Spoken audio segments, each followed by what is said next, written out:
tá? Então vamos aí dar sequência agora sim, falando da Sul-Americana e colocando os resultados dos jogos da Taça Sul-Americana para vocês. Acompanha aí na tela e a gente vai abordando com vocês jogo por jogo. Teve um jogaço aí do Fortaleza que venceu 3-2, mas vai aparecer aí na tela. Coloca pra gente aí, meu diretor, Eric. Eric que tá feliz aí com o time dele, né? São Paulo. Cadê, meu diretor, o negócio lá? Aparece aí, diretor.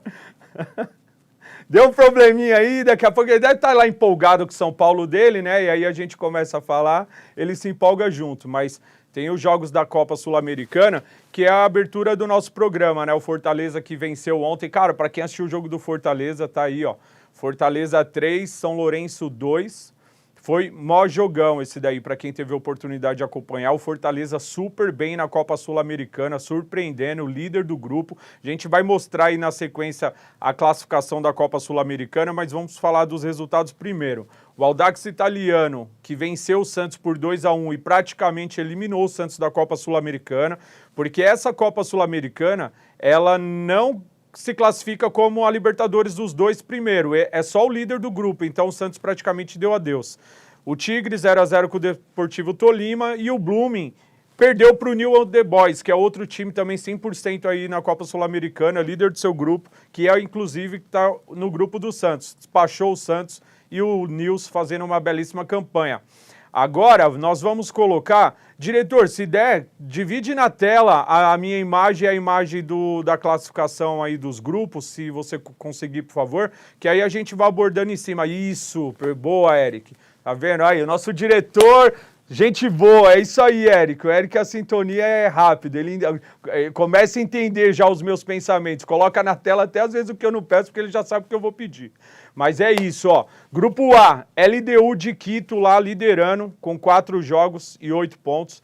Na sequência, o Botafogo com 5 pontos, junto com o eu sempre me confundo para falar o nome desse time. O que tá escrito ali, Priscila?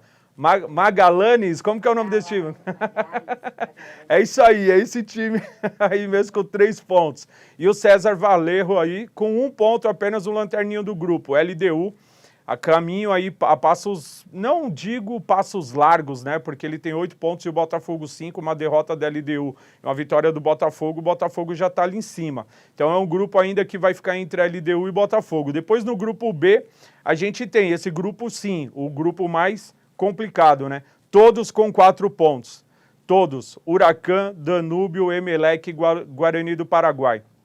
E só se classifica o primeiro de cada grupo. Agora passa pra gente pro grupo C, que já é o grupo que tem o brasileiro Bragantino ali, com 7 pontos, ao lado do Estudiantes, da Argentina também com 7, o Taquari com 3 e o Lanterninho Oriente Petroleiro com 0. A briga ali entre Bragantino e Estudiantes para ver quem vai se classificar. E lá no grupo D, o São Paulo, né, que ganhou na terça-feira, venceu o jogo contra o Puerto Cabello lá por 2-0, São Paulo jogou fora, praticamente ali também dando passo à classificação, né? Não consigo ver nesse grupo de São Paulo nem o Tigre, nem o Tolima e nem o Puerto Cabello para poder tirar essa liderança do São Paulo. São Paulo tem 10 pontos, seguido do Tigre com 7, o Tolima com 5 e o Puerto Cabello com nenhum ponto, lanterninha do grupo. Aí é o próximo grupo já, que já é o grupo E e o grupo F, com o New and the Boys, tá lá o grupo que é aquilo que nós falamos do Santos, né? O Nils com 12 pontos, 4 jogos, 4 vitórias. Depois o Audax Italiano, que venceu o Santos e assumiu a segunda colocação com 7. O Santos, que caiu para terceiro com 4 pontos. E o Lanterninha lá, o Blooming, né? Com nenhum ponto conquistado. E no grupo F, o Milionários da Colômbia, com 10 pontos, junto com Defensa e Justiça, que para mim, eu ainda acredito que o time argentino vai se classificar em primeiro nesse grupo. É um time muito bom esse Defensa e Justiça. É um time que vem fazendo boas temporadas na Argentina, cresceu nos últimos anos, então é uma equipe muito chata e difícil de se jogar. O América Mineiro com 4 ali praticamente deu adeus já à Copa Sul-Americana. A América que vai mal na Sul-Americana, que vai super bem na Copa do Brasil e que vai muito mal no Brasileiro. Esse é o América Mineiro.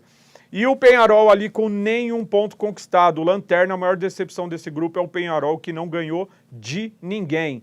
E aí o último grupo agora, que é o G e o H, que tem também 2 brasileiros lá. O Goiás no grupo G com 8 pontos, seguido pelo Universitário com 7, o Santa Fé com 4 e o Ginásia da Argentina com 3. Esse grupo também bem bolado, Goiás, Universitário e Santa Fé. Para mim, o Santa Fé era para estar até numa posição ali melhor, porque o time colombiano é sempre aquele jogo chato, time difícil da gente conseguir ganhar, e ele está em terceiro colocado, o Universitário até surpreendentemente ali com 7 pontos, mas é um grupo que está totalmente aberto, todos ali têm condições de se classificar. E o último grupo que é o H, né, que é o Fortaleza, que é a sensação aí ao lado do Nils, 4 jogos, 4 vitórias, liderando com 12 pontos, praticamente despachou os outros adversários ali. Você vê o São Lourenço, o Palestino e o Estudiantes de Meriva, cara, os caras têm 4 pontos. O Estudiantes não tem nenhum, os outros têm 4, o Fortaleza 12. Então o Fortaleza praticamente aí matou a classificação e vai avançar para a próxima fase da Copa Sul-Americana.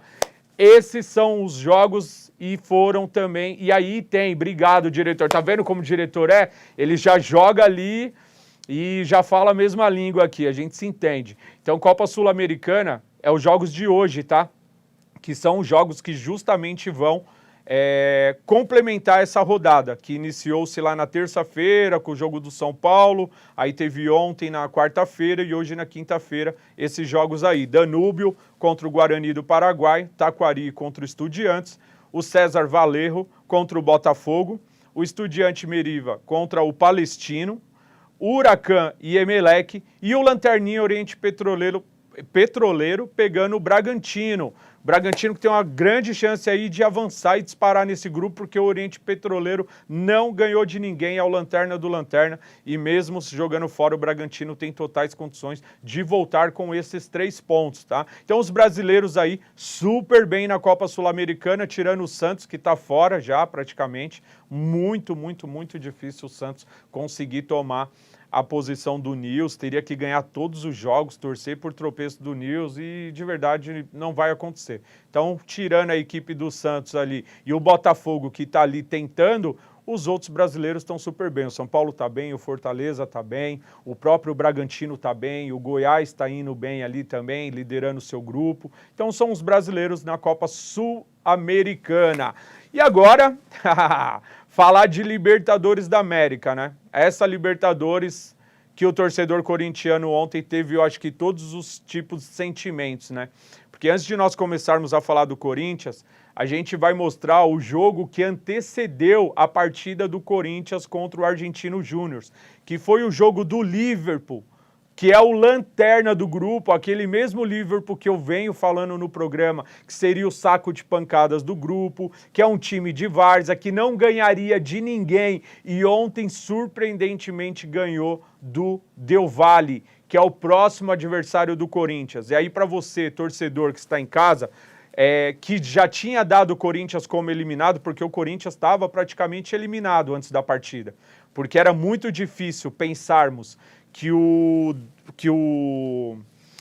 Liverpool venceria o time do Del Valle, porque o Liverpool não ganhou de ninguém, é um time muito ruim, o Del Valle um bom time, então todo mundo falou, o Del Valle vai atropelar o Liverpool e praticamente vai eliminar o Corinthians aí, o Corinthians teria que ganhar todos os seus jogos para tentar um milagre.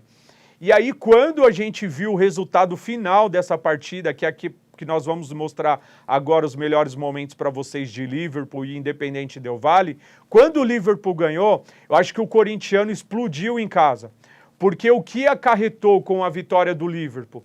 O Del Valle estacionou nos 6 pontos, e o Corinthians com 3, então todo mundo já dava o Del Valle indo a 9, e o Argentino Júnior com 7 pontos lá, estava bem na frente, então praticamente o Corinthians eliminado. Como o Liverpool ganhou, o corintiano explodiu. Por quê? Porque o corintiano de eliminado passou as reais possibilidades de se classificar. Porque se o Corinthians vencesse ontem o Argentino Júnior, o Corinthians seria o segundo colocado do grupo, porque teria um saldo de gol melhor que o Del Valle.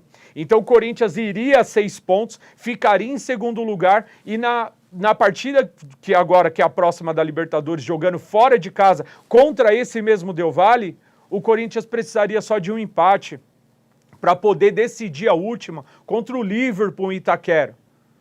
Esse mesmo Liverpool que o Corinthians ganhou na estreia.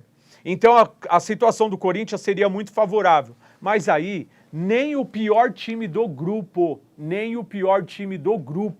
ajudando o Corinthians foi. É triste, é vergonhoso, é dolorido o torcedor corintiano ter que passar por esses sentimentos e de mais gozação ainda, né? Porque o Luxemburgo não vence com essa equipe, são 7 jogos e para mim o seu Vanderlei Luxemburgo é o maior responsável pelo Corinthians não ter ganho ontem, mexeu errado, quando precisou colocar o menino Wesley não colocou, o Paulinho que se contundiu, que estava fazendo uma boa partida, em vez dele entrar com o Wesley ou colocar o time para agredir ou para tentar buscar a vitória, principalmente depois que o jogador lá do Argentino Júnior foi expulso, ele faz o quê? Ele me coloca o Rony no jogo.